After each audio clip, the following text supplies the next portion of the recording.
అమ్మా అయ్యా మనమందరం ఏ రోజు చస్తామో తెలియదు, ఎప్పుడు చస్తామో తెలియదు, ఏ వయసులో చస్తామో తెలియదు. కాబట్టి బ్రతికి ఉన్నప్పుడే ఆ ప్రాణనాథుని వేడుకుందాం. అయ్యా బ్రతుకుతే క్రీస్తే, చావైతే లాభము.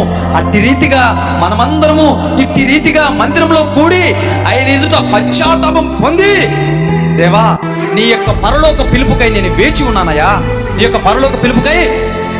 అపోస్తలుడైన పౌలు అదే చెప్తాడు, అయ్యా బ్రతుకుతే నీ దయనయ్యా, చస్తే నాకు లాభమయ్యా, చస్తే నాకు లాభము.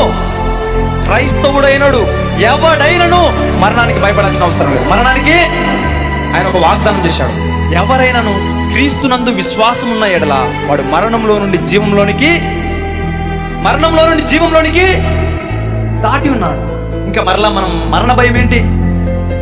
ఆనాడు దేవుడు అన్నాడు కదా, ఓ మరణమా నీ ముళ్ళెక్కడా, ఓ సాతానా నీ విజయమో ఎక్కడా అని గద్దించేశాడు, అనగ త్రొక్కేశాడు. ఇంకా మరణము ఈ సాతాను మనల్ని ఏమి. కాబట్టి బ్రతికున్నప్పుడే అమ్మా ఎప్పుడు చనిపోతామో తెలియదమ్మా.